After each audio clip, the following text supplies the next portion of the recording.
नमस्ते।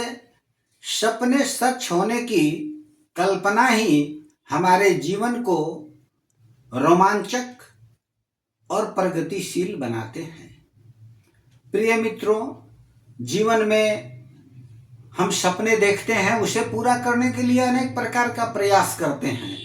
न जाने दिन रात अथक परिश्रम करते हैं कि हम अपने सपनों को पूरा करें। हम तरह तरह की सपने देखते हैं, तरह तरह की कल्पना करते हैं।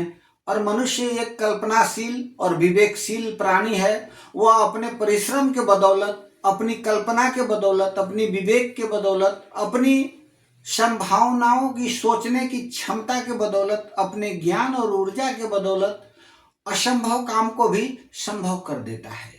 उसके लिए कुछ भी असंभव नहीं है जो कल्पनाशील है। और जब हम जीवन में सपने की सच होने की बात सोचते हैं तो हमारा जीवन अचानक रोमांचक और प्रगतिशील, निरंतर प्रयास करने के लिए ऊर्जावान बन जाता है। इसलिए हम जीवन में सपने अवश्य देखें और उसे पूरा करने के लिए कल्पना करें, परिश्रम करें और उसको कल्पना को यथार्थ में बदल डालें। यही जीवन की रोमांचक यात्रा है। सपनों के बिना जीवन की यात्रा रोमांचक हो नहीं सकती, ऊर्जावान हो नहीं सकती और हम प्रसन्नचित्त नहीं रह सकते यदि हम कुछ करते नहीं हैं तो। इसलिए भगवान कृष्ण ने जो गीता में समझाया है कि कर्म करो, तो कर्म को पाने के लिए कर्म का रास्ता सपनों से जाता है। हम सपना देखें और उसे पूरा करने के लिए अपनी पूरी ऊर्जा का उपयोग करें। और जब हम जीवन में कुछ काम करते हैं तो असफल भी होते हैं, सफल भी होते हैं। कभी हमको बड़ी सुख मिलता है, बहुत आराम से कोई काम हो जाता है, कभी बहुत कष्ट होता है। यदि अपने जीवन में हम कोई कल्पना को पूरा करने के लिए कर्म कर रहे हैं और दुख आए, कोई हानि हो गई, तो कभी दूसरे पर दोष मत दीजिए।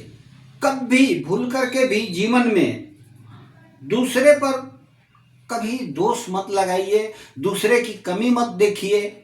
अगर कभी कोई क्षति हो गई, कभी कुछ दुख आ गया, तो अपनी कमी पर दृष्टि डालिए।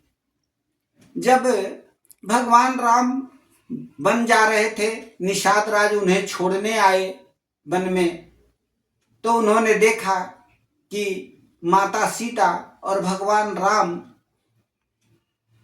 बिना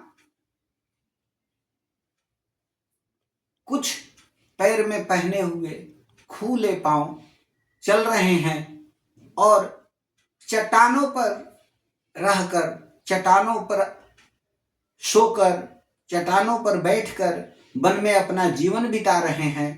तो उन्होंने लक्ष्मण से कहा कि भैया लक्ष्मण, माता कैकेयी ने अच्छा नहीं किया।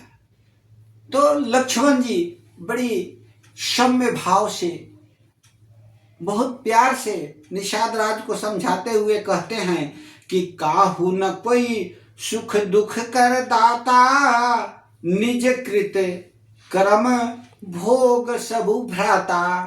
कि हे भाई, कोई इस संसार में सुख और दुख नहीं देता है, अपने किए हुए कर्म का फल सब कोई विधाता के द्वारा प्राप्त करता है। विधाता ही सबको सब कुछ देते हैं, इसलिए किसी को दोष लगाना उचित नहीं है। इसे हमें अपने जीवन में अंगीकार कर अपने कर्मों में रत रहते हुए, सदैव प्रसन्न रहते हुए अपने सपनों को साकार करने के लिए परिश्रम करना चाहिए। और अगर कुछ कमी हो गई तो अपने दोष को देखकर उसे सुधारने का अथक प्रयास करना चाहिए। हम जीवन में प्रसन्न रहेंगे, मंगलमय रहेंगे। आपके मंगलमय और सुखद भविष्य की शुभकामनाएं। धन्यवाद।